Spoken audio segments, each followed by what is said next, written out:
And Joe, someone who has been keeping us up to date on all the context, all the nuance, and all the historical reference that has been needed for investors as we've moved through this conflict. So your assessment this morning. Well, thank you very much, Morgan.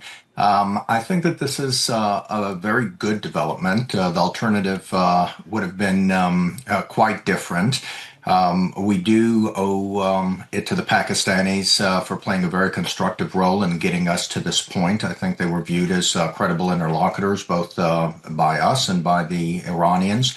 But now the hard work really begins, the hard diplomatic efforts to ensure that a 2-week ceasefire is something that can translate in an enduring framework and an enduring treaty or agreement for not only the United States and Iran, but for the whole region going forward. And that is going to take time. So I think the 2-week ceasefire is a very positive initial development. I think that negotiations with the Iranians are always prove difficult, and that this 2-week ceasefire will likely, if it holds, will likely be extended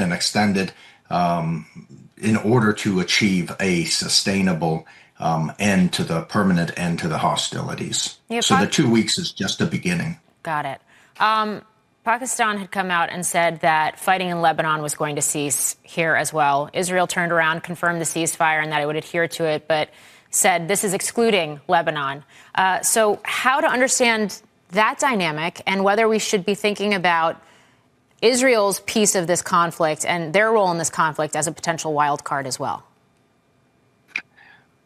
I think that with respect to Iran, Israel has certainly said that they consider themselves partners in this U.S.-led effort, and that they will take their cues from President Trump. And I think that will prove to be the case. With respect to Lebanon, I think it's Israel will pursue its own national interests with respect to Lebanon. Okay.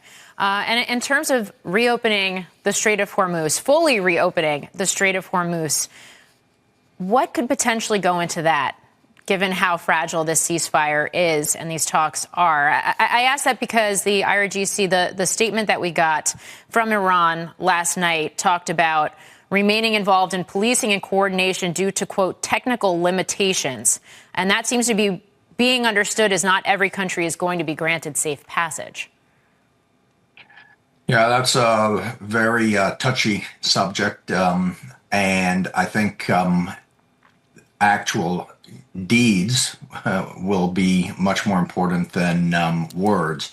So the Iranians, this was their strategic sweet spot during this entire conflict. This gave them, in many ways, an upper hand strategically. With respect to surviving. But let's see how this plays out. I think there's a lot of rhetoric on both sides that ultimately will have to be somewhat discounted. I think that the coming days will tell what exactly is the situation on the ground.